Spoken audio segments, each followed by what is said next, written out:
Happy birthday! Welcome back, guys. I am in a kitchen, not the kitchen, not Bobby's kitchen. This is my sister's kitchen here in Southern California. My sister Autumn. I'm here for my nephew Dominic's 16th birthday, his sweet 16. Shout out Dom. And I promised him I'd make a recipe for him. So of course, it's gonna be an amazing double chocolate cake, which I know he loves. I made this one specifically for you, Dom. And I think you guys at home are really gonna love it. It's got a super rich chocolate ganache frosting that we're gonna start with right now. Pretty straightforward stuff. We got some powdered sugar going into a bowl. Powdered sugar, the basis for most frostings. It's a chocolate frosting, so I got some cocoa powder. We are gonna use a mixture of cocoa powder and real chocolate, 70% dark chocolate. It's gonna be so rich and so luxurious, guys. You're gonna lose your mind over this cake. A little bit of salt, of course, because it brings out the sweetness. We always add a little salt to a sweet thing to bring out the sweetness and to bring out the chocolatiness of this, but it's not enough that it'll taste salty. A little bit of regular sugar, just to up the sweetness a bit. And then I have some potato starch here. Potato starch is gonna help to thicken our frosting. We're going in with just a little bit of room temperature water. And we are gonna give this a mix. I start with a spatula to get everything incorporated, and then I'll switch to a whisk to get out any lumps, which the whisk is great at doing. All right, that's as far as I can get without my whisk. We've still got a little bit of lumps, and that's fine. We're gonna whisk them out. Whisk, whisk, whisk. Autumn's here. She just got home, getting her nails did for the party. They were already did, and I broke one really bad working out. And I had to go get it fixed. Yeah, you wanna jump in and make some frosting? Sure. All right, well, I've got most of it done for you at this point, but there is a cooking stage. I like when most of it's done for me. So everything is whisked together now. We're gonna get it into a pot on the stove. We're gonna bring it up to a light simmer, which will thicken that cornstarch. I'm sorry, potato starch, not cornstarch. Thicken that potato starch, and then we're gonna add our real chocolate and a little bit of butter to make everything extra rich for Dom's 16th. Chocolate. We got Autumn on the stove. I whisked up the frosting. I'll get it in the pot for you. Thank you. Now that looks like a lot of frosting because it is. It sure does. We are making a 4-layer cake today. Am I turning this on? Yeah, you can crank that to medium. Okay, what's happening? What am I doing? So we're making a 4-layer cake today. I told Dom it was gonna be ultra decadent for his birthday, so we are gonna make a lot of frosting because there's a lot of frosting between each layer. Sure, this is for Dom and not me? This is for everybody. Autumn is just gonna stir every so often until this comes up to temperature. It's gonna take, a few minutes to come up to a simmer. We don't wanna start too hot because it can scorch on the bottom, and we don't want scorched chocolate. But as soon as it hits a simmer, we'll see it'll thicken up immediately. It looks super thin right now, but once that starch hits the simmer point, thick frosting. Autumn's got a nice stir going. I see it starting to get glossy. Yeah, does it feel like it's starting to Yeah, it's starting to get thicker. Yeah, and so it looks like melted, like chocolate. like melty chocolate. This is the moment you want to keep stirring continuously until it fully thickens so that you don't get any lumps. You stir occasionally while it's coming up to heat, but when it's about to hit that simmer, you just kind of keep it in motion, and you'll see and you'll feel when it gets thick. Yeah, it's definitely changing. It will get medium thick right now. Okay. Then we will melt chocolate into it, and we will melt butter into it. And then as it comes down to room temperature, which is how you frost the cake at room temperature, it will fully thicken. I mean, this is pretty thick. Yeah, that's looking good. I think we're there. Okay. Yeah, that's thick. All right, so we kill the heat. Give it a little extra stir just to make sure that residual heat.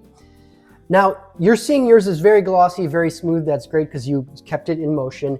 If you haven't fully kept it in motion, you might get a few grainy clumps in there, in which case just get your whisk in there and whisk them out as best you can. They'll be fine.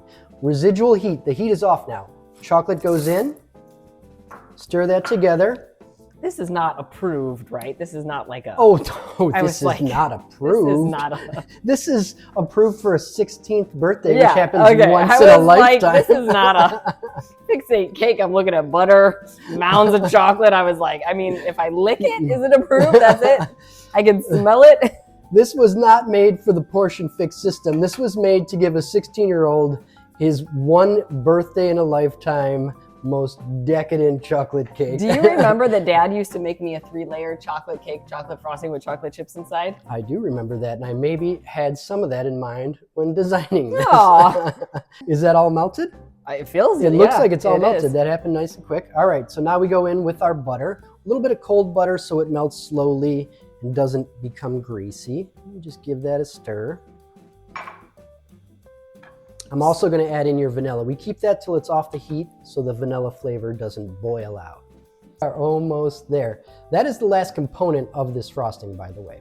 So yeah, it's decadent. Yeah, there's some moves you gotta get used to bring it together, but it is one of those things that when people eat it, they're just like, how did you do this? Yeah, buddy. Look at that. See how glossy that got? Oh my God, literally my shoulder is dying. I think you're good. The butter is not almost, there's still okay, a little here, piece right there. Let me help you out. Oh, thanks. Help my sister out with her arms are tired. Oh. I just flew in from the East Coast and boy are my arms tired. Ba-dum-bum. This guy's got a life in comedy if it doesn't work out cooking. All right, so we can see, hopefully you guys can really see. This is, let me get it up there so you can see it. Come on, lighting, stick with us. Dark, velvety, smooth, amazing. Too thin right now because it's hot, but as it comes down to room temperature while we make our cake, it's gonna thicken up and we will be ready to go. Yum. All right, I am gonna start with our wet. I have some milk here. I am gonna add some vinegar to my milk. That's weird. It's gonna make the milk curdle. Yes, it probably will make the milk curdle, and that is totally fine. It's just like as if you put buttermilk in a cake, which makes a cake more tender. Okay. Except I'm not gonna make you go out and buy buttermilk because it'll just sit in your fridge and you won't use it. So true. And why did I never know this until now? Yeah, so we're putting some vinegar into our milk and that is gonna give us a very similar effect. I also have 3 large eggs. Hopefully I have enough space in here. I was like, oh, he's doing things. This ain't fixate the way Bobby's cooking. He's like, let me show you how it's really done. This is Bobby home cooking, baby. I like it. 1 last egg. By the way, I was dying over your cocktail video. Oh, the one with the gin? Not the worm. The gin father one? Yeah, the worm. He said, ooh. He busted out. I told him, I said, you know, there might be some dance moves coming out. I didn't know he was going to then turn it into the worm. I was like, bro, I'm in my 40s. We're worming on hardwood here. It hurts. I'm gonna let you make this cake, and I'm gonna tell you something as we do it. Some vanilla. Yeah.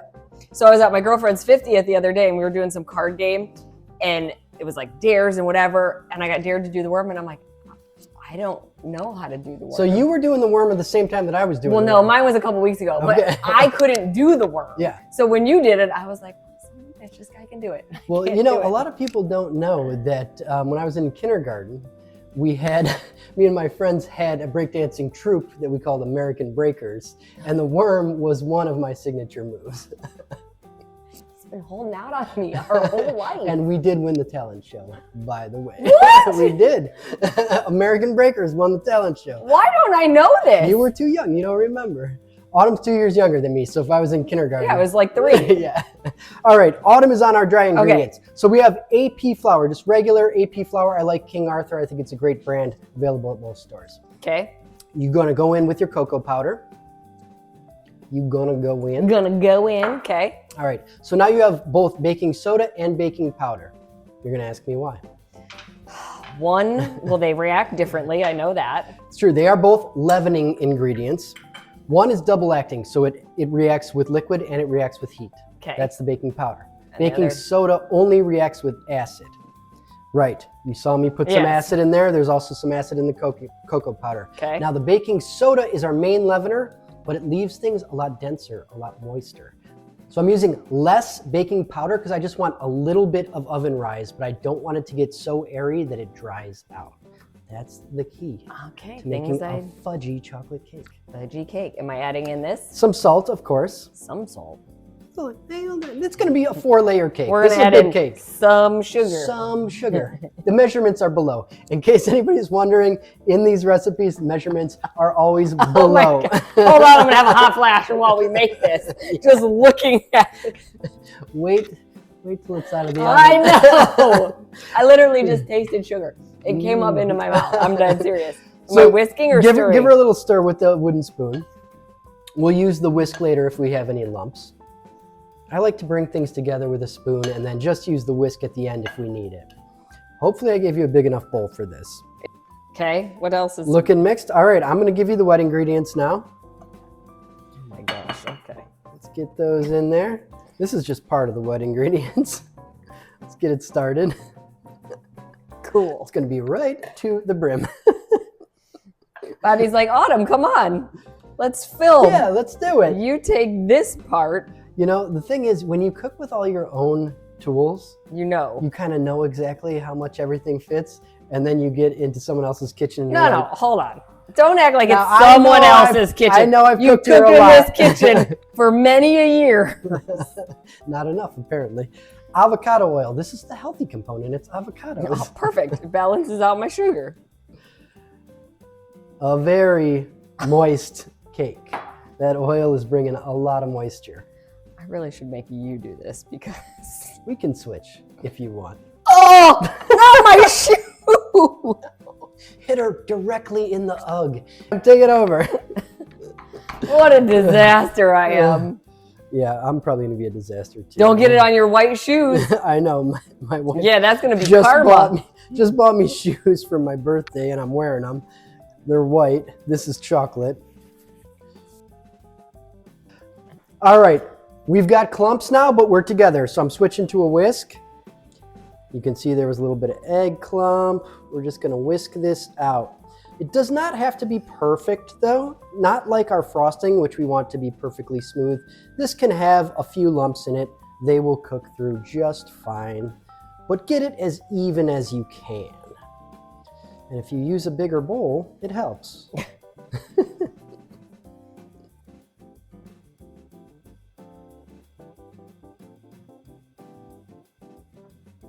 4-layer cake, but I have 2 pans. I know. These are 8-inch pans. They are tall 8-inch pans. So it's going to be thin but tall, and we will cut each of these in half to make our 4 layers. So we're just going to divide this evenly. I have sprayed them with cooking spray so it doesn't That's stick. on you. It's on me to I am divide. not doing That that. makes perfect sense. So here we go. I'm going to do my best to get an equal divide. Somewhere around there. Get it all out with the spatula. Oh, I got plenty on the counter, so we have plenty to taste. I'm sure you noticed that batter was pretty thin looking, Yeah. but it's a super moist batter and it's gonna make a super fudgy cake. So what we do is we keep our oven at a low temperature and we let it cook low and slow so that it cooks all the way through without burning on the outside. And that is the key to getting that moist cake from a thin batter. Oven's at 315, going in for 70 to 75 minutes until it's no longer jiggly and a toothpick comes out clean. Jigga, jigga, jigga. Guys, our cakes are finished. They are looking beautiful. It smells so fudgy, so chocolatey, so sweet and delicious in here. Autumn's been walking around talking about how she can't wait to get a piece of this cake. Dominic isn't here yet, but we are gonna let these cool in the pan. It's nice to have them on a rack just to let the bottoms cool off. Cool all the way in the pan, which will help them to pull away from the sides. They need to be cool so that we can slice them in half to get our 4 layers and so that we can frost them without our frosting melting. We're gonna get this beautiful tall 4-layer fudge filled and covered cake. My nephew is gonna die for this. I can't wait to get some shots of it. Also, my wife, who is a really good little cake decorator, is gonna come in at the end. After I stack this all up and get it all together, she's gonna show us a little finishing move. I told her nothing crazy. I wanna keep it basic for everyone, but show us the basics of a simple cake finish with that frosting on the outside to make it look really presentable and like a beautiful centerpiece that anyone can do at home. It's gonna be awesome. We'll be back when this cools off.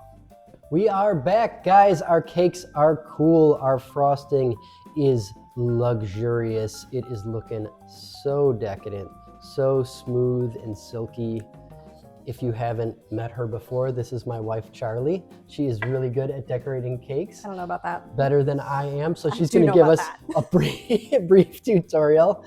I will start by cutting the cakes. We are fully cooled, so I'm going to turn them out.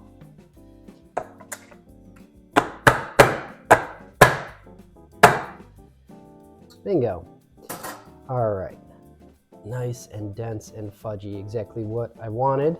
Now, normally I would cut these with a serrated knife, a bread knife, but my wife tells me that there's a way the cake decorators do it. This is a cake cutter, so we're gonna try learning to use one of these today. It's adjustable, so it goes up and down, and you can pick how high you want it to be. So you need to be able to put it on your board, and then you can run it back and forth, and since you've set it to a level, it'll cut it even. Correct. So I just want to take the very top of this cake off in order to make the cake level. So let me make this high. But you can do this with a serrated knife. Remember, you're just gonna hold onto it and cut it, and be really careful that you're not gonna cut yourself with that serrated knife. But you just want a flat surface so that your cake, when you layer it, is flat. I got it right. I think I got it right now. Truth. So you just saw back and forth. It uses this little wire cutter. Very even.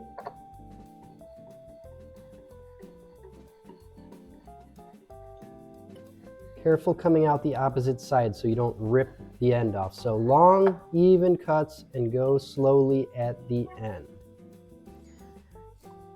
You can take this and truthfully use it if you want to make cake pops or something else. I'm just gonna set it aside because I'm probably gonna eat it. All right, scraps aside. So now I want to slice this in half because remember this is a 4-layer cake. So our 2 cakes are getting cut in half. So I will readjust this so that we're about halfway down. That is looking good to me. I'm going to start my slice again. Remember, slowly at the end so you don't tear through the final edge of the cake. Very nice. 2 beautiful halves. So what we're gonna do is we're gonna put it on a cake. What is this called? Like a lazy Susan, I would call it. Susan, yeah, a decorator. But we have a cake board. So the cake board is just a piece of cardboard that is meant to go underneath the cake. I have it taped to the lazy Susan so that it doesn't wibble wobble around. And in order to make sure your cake doesn't wibble wobble around, we're gonna put a little dollop of the frosting to hold it down. Look at that little trick. And then another trick is we're gonna put little bits of parchment paper around it so that when we decorate the bottom, we should be able to just pull these out and we won't have it all over our cake board. See, these are the little things that I wouldn't have told you to do. A cake decorator knows how to make it just right. Okay. So this lazy Susan, it's pretty cool. That's just, if you don't know, it's just a little contraption that spins. And that's gonna allow us to spin the cake around so that we can decorate it very smooth and even as we go. You'll see how it works. Right, and so that way you're not trying to move the cake yourself or move yourself around the cake. And of course, if you don't have one, just put it on like a cake stand or an upside down plate maybe, and then you can just turn that as you go. Next, we're gonna put a layer of frosting down. Yep. So just do a dollop. I'm gonna use an offset spatula and I'm just gonna push it towards the edge. Now offset, in case you don't know, just means a spatula that has this little elbow in it. And that is keeping her hand up off the cake while she decorates. So if it was just a flat spatula, her hand would be hitting against the cake. Offset is keeping you up, giving you knuckle room. One of the tips, so I took a icing class at New York Cake, which if you're in the New York area is a wonderful place to get all of your cake decorating, cookie decorating needs. And they're not paying us. You're not paying us, but I do want to give a shout out that they are a family-owned, women-owned business in New York that's been running cake decorating classes for years. And they're a really great place to learn. So if you want to learn how to do it like a professional, not me, but like a real professional, you can go there. All right, so do we want a thicker layer than this? This is a 16-year-old's birthday. I think we need a thick layer. Okay. So another dollop. Go for it. And again, we're gonna push out towards the edge from the middle. Now, I see. So the dollop goes in the middle, and then you grab some of it and you push it out towards the edge as you turn. Do you think that's thick enough? Should I give you another dollop? Give me another. It's a 16-year-old's birthday. Let's do it. Exactly. That's my theory. I think I announced that theory earlier. I made a lot of frosting for this cake. I want it to be like the kind of thing that you're just digging into and it's falling apart as you eat it. So what do you think? What do you got, about a 1/4 inch layer of frosting? Sure. Sure, she says. I'll call it a 1/4 inch layer of frosting. All right, so I go on top with this guy now. You're gonna flip it upside down. Flip it so that the cut side is down, and then I go right on top. We flip it upside down because the smoothest part of your cake is probably gonna be the part that is touching the pan. You might see there's a little bit of that got stuck, but that's okay. Don't worry about it. We'll fill in with some icing. Well, that's also our middle layer, so nobody's gonna see No one's gonna see it. Hopefully our next one won't have any sticking. Exactly. Dollop. Dollop you. All right, there's a big one. Go. Should I cut the second cake? Go for it while I'm doing this. This is a nice 2-man job. Let me see if I can get this one out a little bit cleaner, hopefully. Remember, even if it's Look not at that that. clean. Oh, that was perfect. Oh, it did come out perfect? Yeah. Oh, brilliant. That's what we wanted. The first one, I obviously didn't spray my pan enough. Make sure you spray your pan enough on the bottom. You might be able to see I got a little stickage on the first one, but it doesn't matter because that's our middle layer. Nobody's seeing it. This one, perfectly smooth, shiny, exactly what we wanted.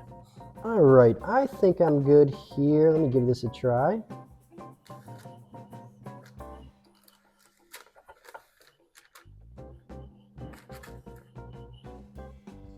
Let's see. You tell me, is that flat enough? Should I take a little more? Maybe a little bit. No, you know what? We're okay because I'm going to use the piping bag this time to show how to fill in if you get those kind of creases. Okay, so what Charlie is saying is that I could have taken a little bit more and there's a bit of an edge here, but she's going to use her piping bag to fill it in. If you don't have a piping bag, you just take a little bit more and make it perfectly flat. But you want me to cut this in half now? Yes, please. Now get this guy cut in half. Perfect. You can slap that puppy. That doesn't look thick enough to me. Oh, okay. Okay, sir. I want a lot of frosting. What are we not getting about this? Okay. A 1/4 inch thick.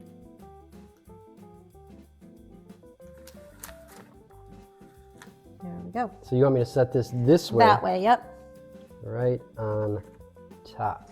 Okay, so I'm gonna put some icing into this bag and we'll show you. If you are good at piping, you know what you're doing. If you're not good at piping, don't worry, I'm right there with you. But I will show you a few tricks. Once you have your icing in your icing bag, it's probably gonna come out, this is a little, not as thick as say buttercream. So you might lose some out of the tip, that's fine. You're gonna basically burp the bag. You gotta get rid of those bubbles so that you don't get bubbles popping out. Then you're gonna take a scraper. Let's see if I can show you. Okay, so a scraper. I normally use a plastic one, but we're gonna use a metal one today, and you're just gonna push it all the way to the front. That's gonna get you all of your icing at the tip.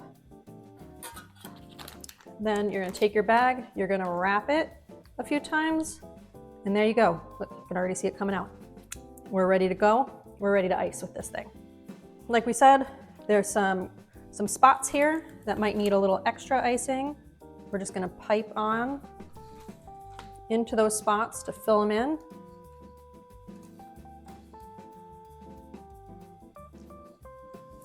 I see.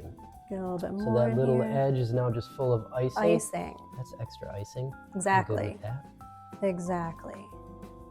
Now, obviously I'm doing it before we put our next layer on, but when you go to do your first layer, your crumb coat, you can come through and hit those same areas. If there's little bits, you can just fill it in with icing from your bag so that those spots are getting filled in.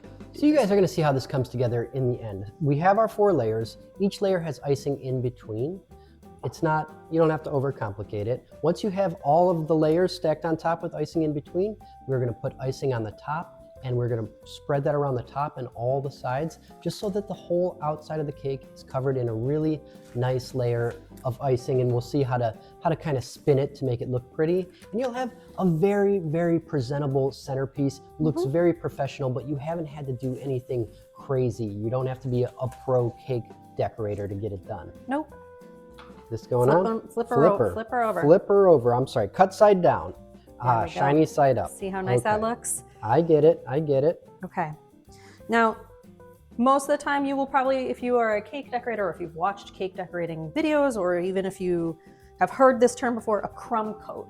I was taught that a crumb coat is a thin layer of icing that catches all of the crumbs that might come up when you are icing, so that when you go and do your next coat, you don't have any crumbs, you don't have any bumps. So the basic idea being, you know, it's a very tender cake, which we want.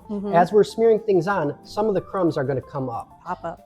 Those crumbs will be caught by this initial thin layer of icing, held in place, and then when we do our second layer of icing, it won't be crummy.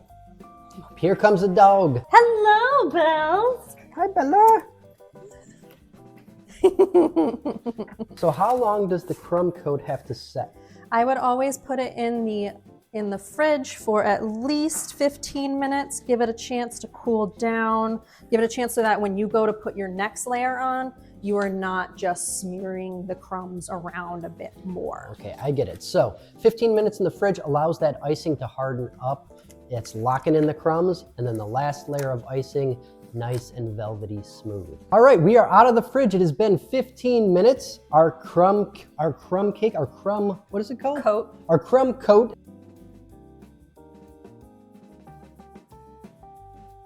And we are gonna finish this last coating. Much like before, we're gonna drop it in the middle, and we're gonna spread it out and down from there. So let's try to get as much as we can up here. Everything we made. This kid only turned 16 once. So again, I'm pushing it out from the middle. There's different ways to do it. This is how I was taught. So this is how I'm doing it. Some folks might pipe it along the side. You do you. Whatever works best for you when you are decorating a cake. I trust that you will figure it out. I'm gonna give you a little space. I appreciate don't even that. know why I'm here at this point. Why are you here? Because you look cute. That's why. All right, so you can see how this lazy Susan is making things easier. She can turn the cake as she goes, get all the sides without having to drag it around. I have some icing still in my piping bag to try to get if there's places where there might be little bubbles or where I'm not getting really well, like the bottom.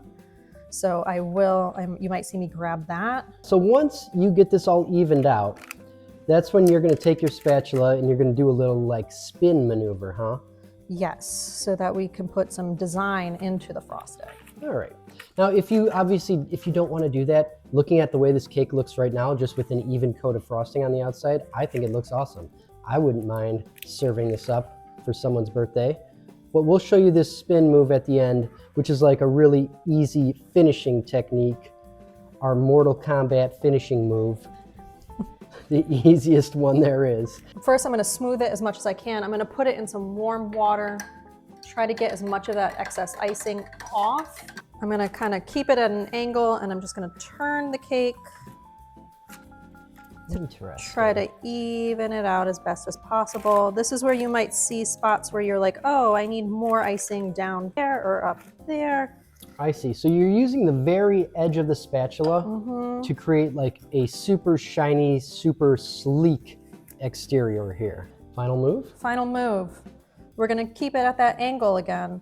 And this time we're gonna dig in a little bit so that we get a line. Okay, so you're using like the tip and the edge of the spatula. And then we're just gonna slowly come up. Dragging and forming like a little divot, just a little divot that rolls up the side of the cake in like a corkscrew fashion. Yep. Hopefully it's coming out. I'm getting rid of the excess icing as I go, because again, I don't want it to like fall back on it. Okay.